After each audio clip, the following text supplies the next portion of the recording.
My parents named me after the girl that they thought was the prettiest Miss America contestant in 1988. She didn't win the pageant, but they remember she wanted to be a homemaker.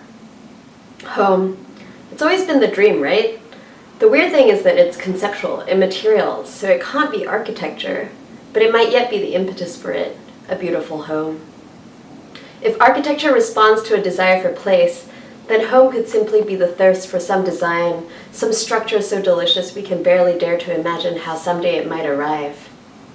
I hate to admit it, but the truth is, I'm waiting. Come home to me. It's late. I haven't done anything but this morning's potatoes. I buy a $3 robe made out of fake organza and wear it around the house. I let my lover fuck me in it after I make them dinner.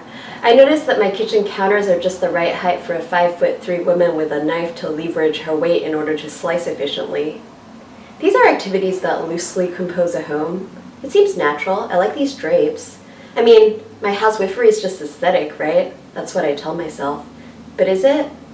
I'm filled with so much hate for any impetus to put my life into a form, but it turns me on regardless that I feel like I'm filling a role, so I embrace it. I slacken myself. I'm tame. I soak the dishes. I slice an apple. It just seems that the question is the same as it ever was. Can we have the war without being soldiers in it?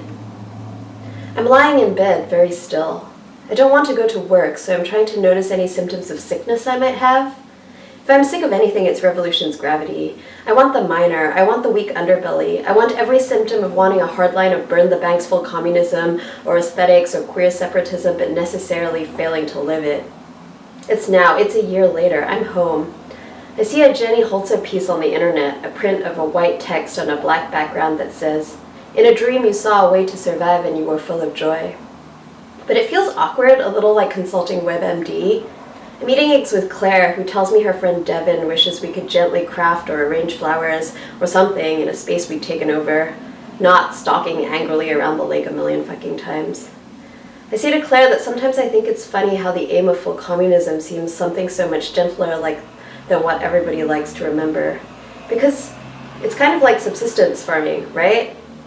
Are you hungry? I say, let's face it, the end goal of revolution is just like everybody eating salad in a field together. I'm laying on my couch wrapped in a pink fleece blanket thinking, what if the impossibility of queerness, of revolution, of the then and there, was a little bit more like the softness of coming home? Or well, the fantasy of it anyway. I become a soldier. I wonder what it would be like to choose wallpaper together and have breakfast every morning. I think about screen doors cutting their way through torqued hallways and decorative china ducklings spilling across a field. An unforgiving wall of pink blossoming wallpaper roses. Full community view. There's a part of me that still believes that the perfect home means unquestioned happiness. But as Proust once wrote, happiness is impossible. The advantage one secures is never anything but a fresh starting point for further desires. Someone once told me that Proust constantly jerked off all over his papers. He'd let cum seep obscenely into every page, a spoiling splotchy constellation. I think about shared air conditioning units, the same tired gas cycling through each pair of wheezing lungs, leaving the bitter tang of never being separate or alone. Colonies of houses raised procedurally from the blank canvas of a game engine. I can't help it. What if I want it all? A happy marriage, a loving family, a beautiful home. Are you hungry? I put the chicken in the oven. I'm hungry.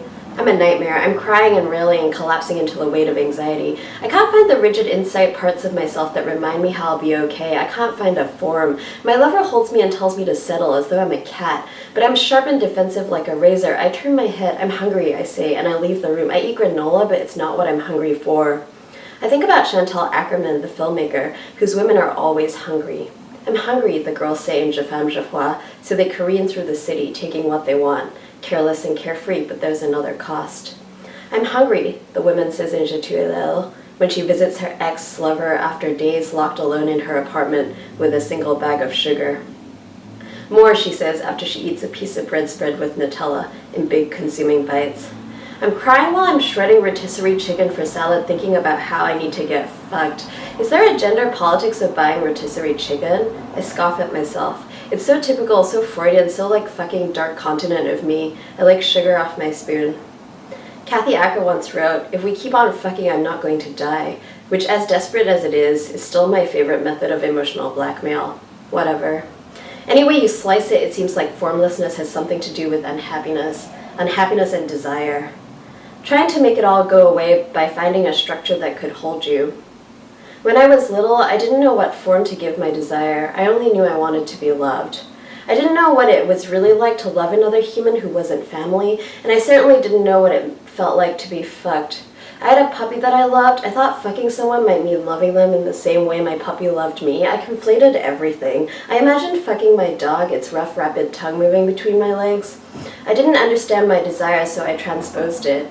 I tried to squeeze it into a form I already knew, however inappropriate or strange. The structures that contain or fail to contain, women are the houses in which they live.